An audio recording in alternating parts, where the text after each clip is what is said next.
Empezamos, ¿eh? Bueno, Bueno, y ahora en resumen latinoamericano, vamos a comunicarnos con Uruguay para hablar con un gran amigo, un compañero, Gonzalo Abella. Algunos de ustedes seguramente lo conocerán porque ha venido a la Argentina, hemos dado charlas en conjunto. Y Gonzalo es, antes que nada, maestro y también fue candidato a presidente por la Unidad Popular, es militante y sobre todo un gran activista y luchador internacionalista también. Entonces, por eso, en esta ocasión queremos hablar con él de una fecha que para el mundo, y más hoy que nunca, es una fecha importante, que tiene que ver con el triunfo, la gran victoria patriótica de la URSS contra el nazismo el 9 de mayo de 1945. O sea, hace 81 años. Y Gonzalo, te doy la bienvenida y por supuesto encantado de que estés con nosotros en Resumen Latinoamericano. una inmensa alegría, Carlos. Yo sé el esfuerzo militante que ustedes están haciendo, yo lo aprecio muchísimo. Yo quería empezar por contarte que a veces la vejez tiene ciertos privilegios. Yo estudié en la Unión Soviética cuando yo era joven y todavía vivían, eran veteranos, los veteranos de la Segunda Guerra Mundial. Y había un montón de elementos que vinculados al 9 de mayo que realmente a mí me conmovieron profundamente. Los veteranos se convocaban en los distintos parques de Moscú, en el Ismailovsky, en el Gorky, por sus destacamentos, con sus condecoraciones, a veces con sus miembros mutilados, y entonces venía un muchacho joven del servicio militar con la bandera que habían usado, la descolorida bandera que habían usado ellos en el destacamento. Y aquellos veteranos hacían cola, a veces ayudados por sus nietos, ponían una rodilla en tierra para besar la bandera. Era un hecho de un recogimiento impresionante, todo vinculado con el 9 de mayo.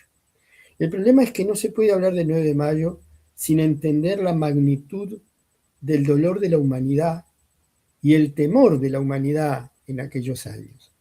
Porque en los años 30 irrumpe el fascismo, un poquito antes, en el 22, en Italia, ¿no? Lo fascio di combattimento, irrumpe el fascismo. Un integrante de la Tercera Internacional, Dimitrov, Georgi Dimitrov, que era búlgaro, definió científicamente al fascismo, de la cual el nazismo es una variedad, pero el fascismo es más general. Definió al fascismo como la dictadura terrorista del capital financiero. Es decir, el capital financiero puede ejercer la dictadura sutilmente a través de una democracia burguesa.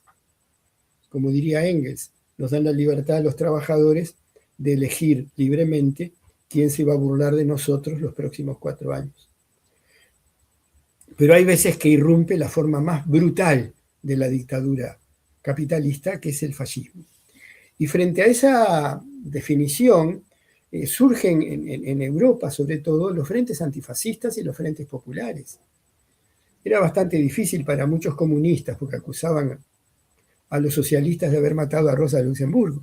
Pero se entendía, igual que entendió Mao con el Kuomintang en un momento, que hay momentos que el enemigo es tan poderoso que se necesita la mayor unidad posible.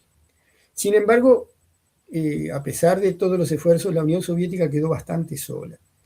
Desde el Pacto de Múnich de 1938, Inglaterra y Francia le dijeron a Hitler que tenía luz verde para desplazarse hacia el oriente, en tanto no atacara a Inglaterra y Francia. En el año siguiente, la diplomacia soviética logró un contraacuerdo con Hitler, el Pacto Germano-Soviético, que enlenteció por 2 años la guerra, ¿no? Todo el mundo sabía que la guerra se venía. Y cuando irrumpe, es tan brutal la fuerza de toda Europa, está toda Europa produciendo, prácticamente toda la Europa continental, está produciendo para la máquina de guerra alemana y sus aliados italianos y japoneses. Y esa máquina irrumpe con blitzkrieg, con la destrucción más brutal y más rápida, y entra en territorio soviético. Y yo creo que la primera cosa que hay que recordar es, en primer lugar, el heroísmo con que los soviéticos se defendieron ante esa embestida brutal en un momento en que en la frontera la correlación de fuerzas militares era terriblemente en contra, como en la fortaleza de Brest, donde murieron todos, nadie se rindió. Inmediatamente, en las zonas que van a ocupar los nazis, se forman grupos guerrilleros de resistencia. Quizá el más importante de los grupos soviéticos de resistencia se formó en el Donbass, en lo que es la cuenca del Don, porque Donbass es una abreviatura de Donetsky Basey, cuenca del Don. Y ahí se formó un grupo guerrillero formidable, todo el pueblo colaboró, mientras que en cambio en la capital de la República Soviética Socialista de Ucrania aparecían colaboradores, traidores, Stepan Bandera, la división Azov, que colaboraron con los nazis. Entonces, el territorio ucraniano, que era una república de la URSS, se dividió en dos. Una zona colaboracionista, sobre todo en Lvov, ellos le dicen Lviv y Kiev, y una zona patriótica, donde había predominantemente población rusa, además, en la cuenca del Donbass. Cuando fue arrasada la guerrilla en el Donbass, los adolescentes que estaban en trabajos forzados se fugaron a los bosques y formaron la Joven Guardia Obrera y Campesina. Es decir, una guerrilla de adolescentes. El ejército soviético le mandaba por paracaídas armamento y víveres porque estaban en la selva. Todos ellos cayeron en el año 43. Su dirigente mayor de la Guardia Obrera y Campesina, Liuba, en el momento que la torturaban, cumplía 19 años. Los enterraron a todos en un foso común. Eran cientos de muchachos. Y eso generó un orgullo tan fuerte por la conmoción de estos adolescentes, ¿no? De la Joven Guardia Obrera Campesina, que desde ahí el Donbass, lo que es hoy Donetsk y Lugansk, fueron realmente profundamente patrióticos y antinazis. Eso se mantiene hasta hoy. Por otro lado, el heroísmo de la retaguardia, el heroísmo de todas las batallas que llegan, incluso los nazis llegan al borde de Moscú. Es decir, tú habrás visto dónde llegaron ellos, ¿no? La Sí, estación de sí, sí. Tambil. Y Eso te iba a preguntar, eso te iba a preguntar porque ahora que estuvimos allí, realmente es impresionante pensar que ya estaban divisando parte de la ciudad de Moscú desde lejos, con sus catalejos, y sí. desde allí fueron llevados hasta Berlín. Es una hazaña Bueno, realmente justamente, increíble. hubo algunos temas que tienen más que ver con la moral, que es una cosa, Napoleón lo entendía bien, a pesar de que era un sinvergüenza desde el punto de vista de la guerra, la importancia del factor moral. Llega el 7 de noviembre, los nazis están con sus catalejos divisando Moscú. Moscú se camufla para que los aviones les dificulten el tiro y hacen el desfile en la Plaza Roja en homenaje al 7 de noviembre. Hacen el desfile bajo los bombardeos y ahí al frente estaba Stalin. A mí me contaba viejitos leningradenses cuando yo vivía allá, ya te digo que todavía vivían, que cuando oyeron en Leningrado no había luz ni había electricidad. Hacían colas para conseguir la ración.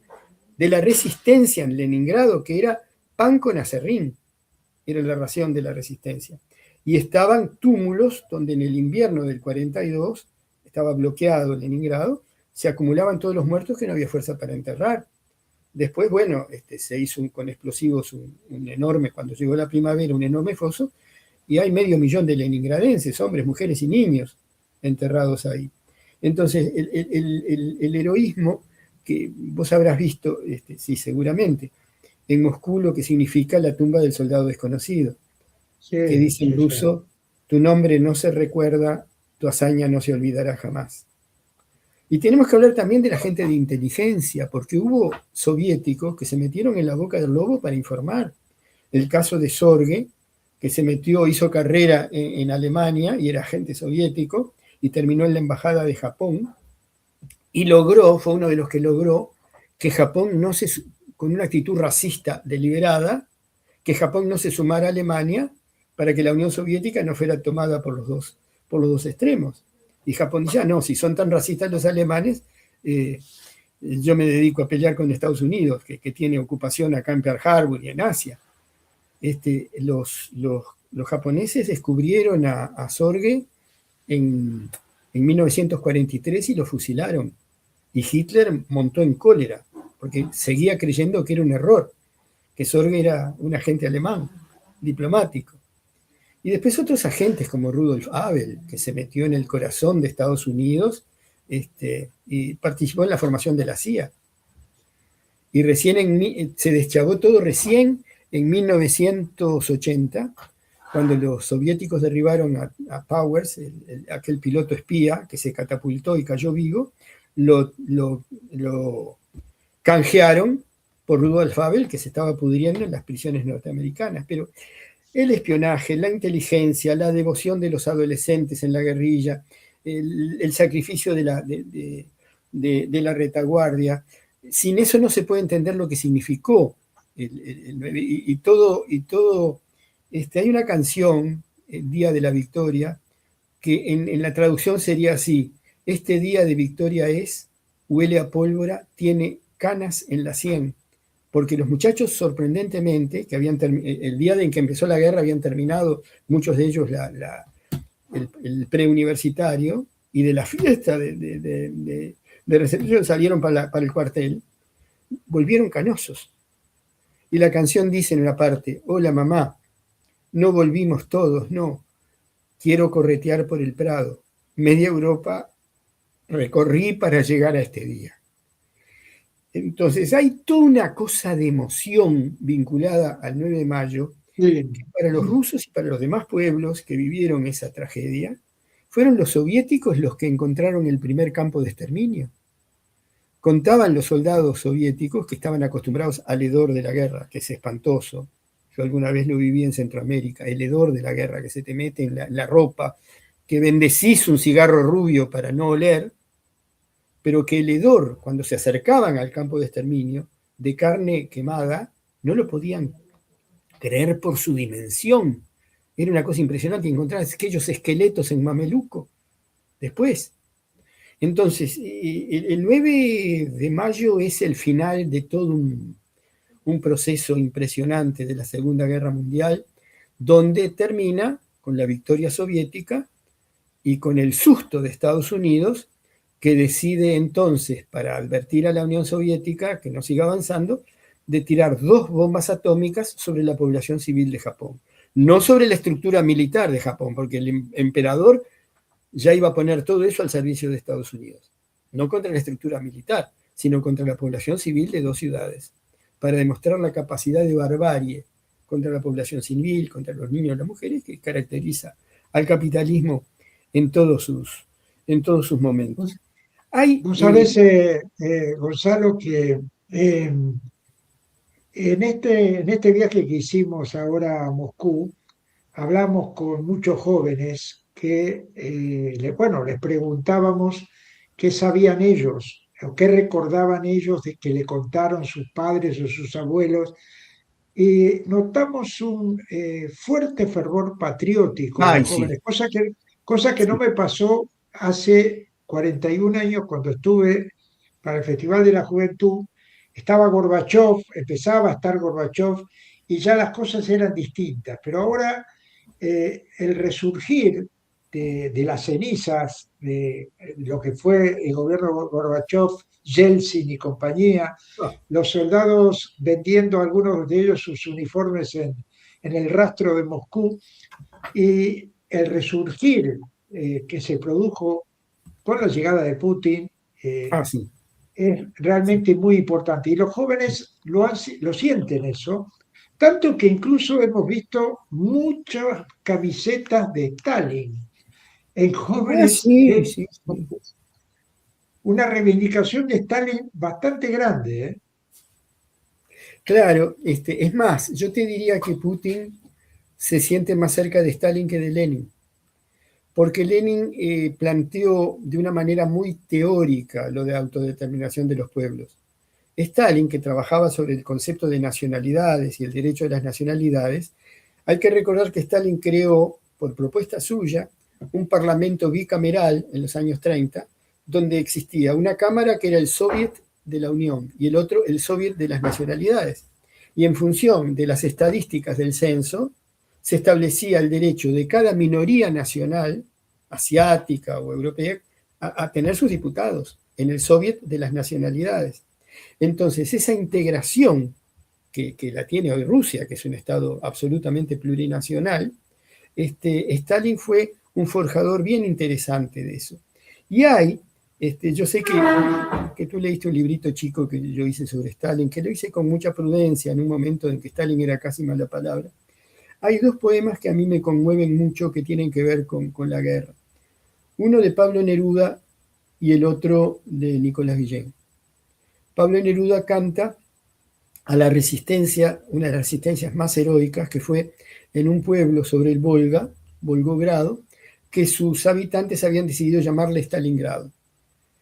Stalin había dicho que él no estaba de acuerdo, pero al final el pueblo insistió y ese pueblito se llamaba Stalingrado. Y en Stalingrado fue una guerra feroz.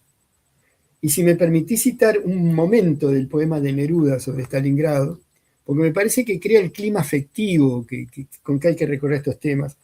Dice Neruda, canto de amor a Stalingrado: guárdame un trozo de tu violenta espuma, guárdame un rifle, guárdame un arado, para que la entierren en mi sepultura con una espiga roja de tu estado, para que sepan, si hay alguna duda, que muero amándote y que me has amado, y si no combatí en tu cintura, lanzo por ti esta granada oscura, este canto de amor a Stalingrado. Eso lo cantó Neruda. Y realmente marca, en Neruda, que fue un hombre muy temperamental, que tuvo sus virajes también, pero un hombre, cómo conmovió a la intelectualidad latinoamericana la batalla de Stalingrado y todo el triunfo soviético del año 45. Hay otro poema de Nicolás Guillén, tampoco lo puedo leer entero, es una maravilla, se puede buscar por internet. Stalin Capitán se llama el poema de Nicolás Guillén, y dice en una parte, pero en plena guerra, pero el futuro avanza, afinca su ilusión, allá en tu roja tierra donde es feliz el pan, y altos pechos armados de una misma canción, las garras de los buitres detendrán, allá en tu helado cielo de llama y explosión. Y vuelve a cantar Neruda, hablando de la entrada del 9 de mayo, habla de los que Praga ofendieron, dice, están llenos de sangre los zapatos que pisaron tu luz, Stalingrado, ¿no? Cuando ya el ejército estaba venciendo en Praga y entrando a Prusia. Entonces, también desde el punto de vista afectivo, lo que significó en la Segunda Guerra el 9 de mayo, que además cundió la alarma en el mundo capitalista y rápidamente tomaron medidas para que el entusiasmo de aquellos guerrilleros que todos querían formar partidos comunistas, después algunos se portaron bastante mal, pero en ese momento todo era viva Stalin, y después en la propia Unión Soviética, alguna gente que en la Segunda Guerra Mundial se habían acostado abajo del colchón, empezaron a ocupar cargos de gobierno y de partido y mancharon todo, pero eso fue después. Sí, lo cual no significa que la Unión Soviética haya sido perfecta en los años 30.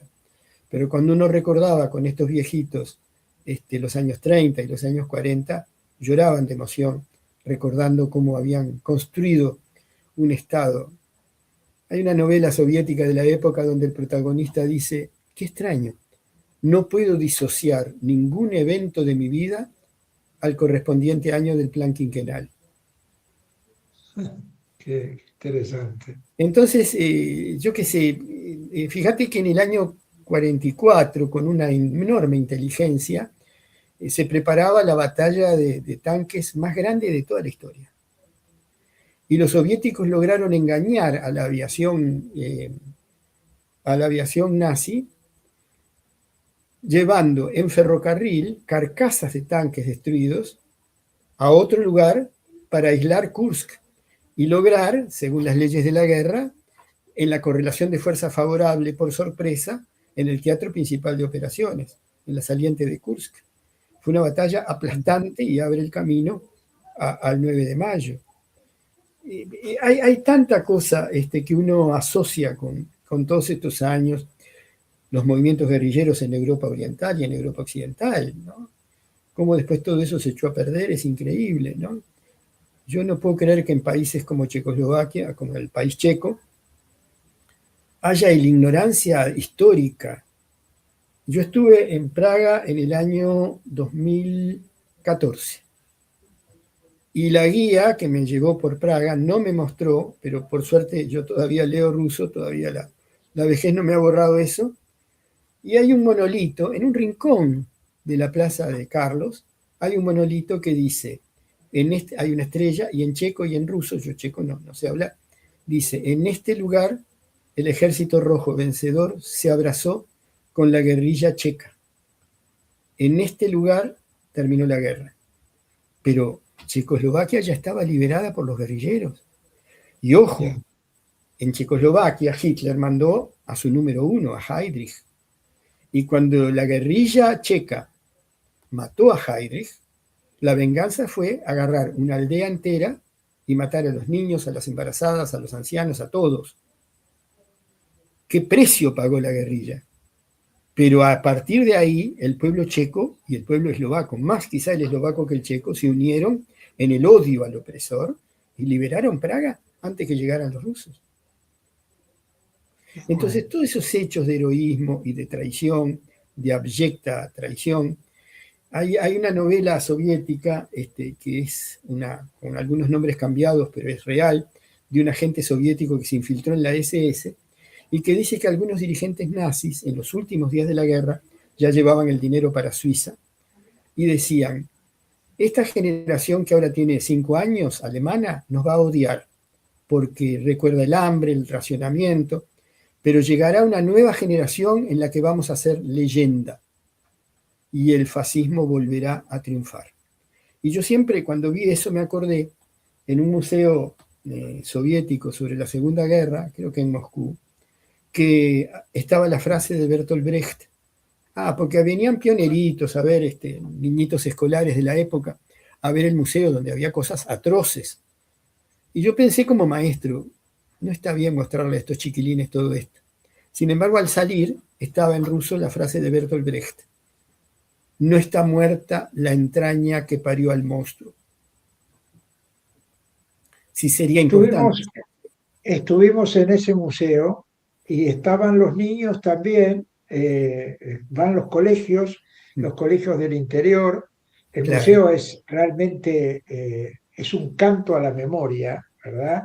Doloroso, pero también con todo lo que significa recordar va impresionante. lo que dio ese pueblo por la victoria. Y en ese museo hoy se hace, así como se hace un homenaje al soldado desconocido en el jardín que hay donde está De la Alejandro frente al tumba, Kremlin. exacto, hoy se hace un homenaje a los caídos en esta guerra de desnazificación eh, en Donbass, en Ucrania y en distintas partes donde se está dando esta lucha contra la OTAN. Y la solemnidad con que se rinde homenaje a los caídos de hoy, que son muchos, no se habla de los muertos en general de un lado y del otro, pero se sabe que hay muchos rusos que han dado la vida Claro. otra vez, Mm, para parar al fascismo. Y por eso, ya viniendo a este presente, 81 años después, el nazismo, el fascismo y el sionismo, todos sí, juntos, realmente en una coctelera de sangre y de guerra, vuelven a pesar y a instalarse, ¿verdad? Y otra vez es Rusia quien encabeza el enfrentamiento claro contra el silencio y la complicidad de Europa, pa, que participa también de esta confrontación con todo, y obviamente contra el sionismo y contra Estados Unidos, ¿verdad? claro. Vos sabés que a mí, de todo eso, yo de los gobiernos de Europa no espero ni un tantito así. pero, pero a mí me duele el pueblo checo, el pueblo polaco, el pueblo búlgaro, porque realmente son hermanos de sangre y todos encontraron bueno, los serbios, los croatas no tanto porque eran más colaboracionistas, pero los serbios. Es decir, a mí me duele tanto que no haya una reacción más fuerte, ¿no? Pero la lucha de clases es muy curiosa, ¿no? Porque hoy, por ejemplo, en la flotilla va gurizada divina de nuestros países y en las manifestaciones por Palestina son multitudinarias. Las viví contigo en el País Vasco, lo viví en Barcelona.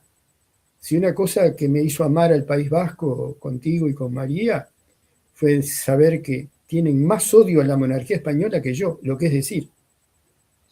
Entonces, a mí me parece, y las banderas palestinas en todos lados, acá también, mirá que camino Montevideo yo y no ves una bandera israelí.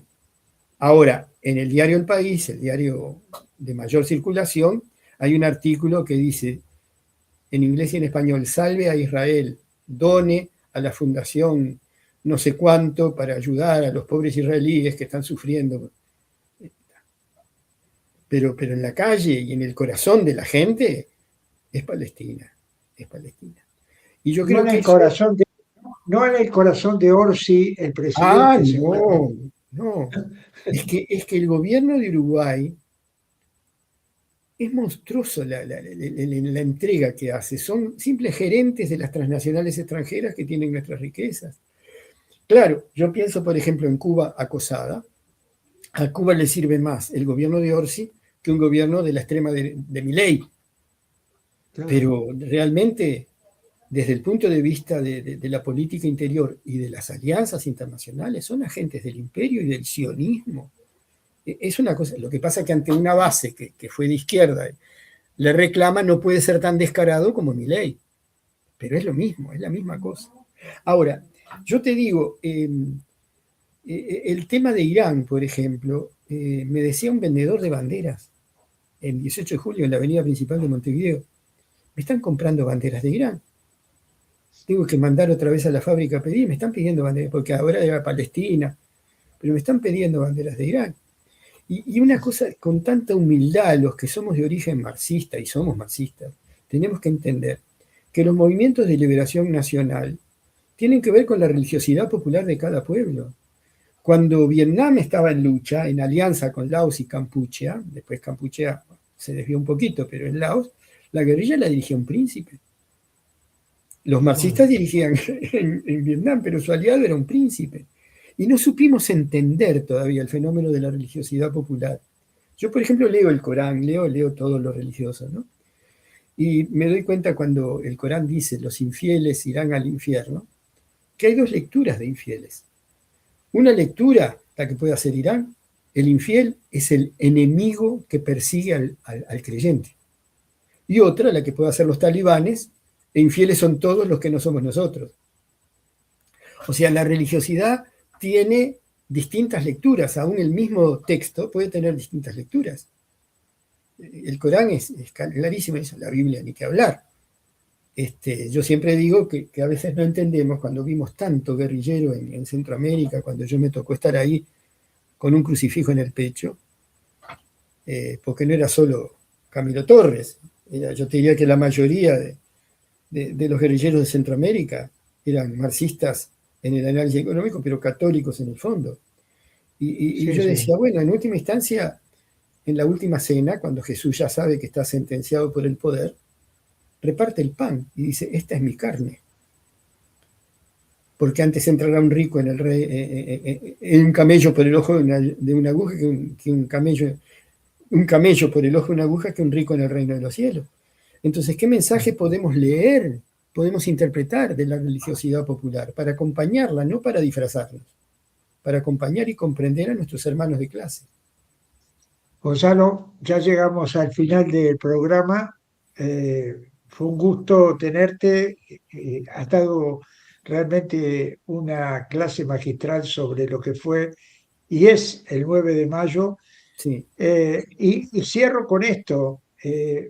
En Alemania, el gobierno alemán ha prohibido para este 9 de mayo las banderas con el martillo y la hoz.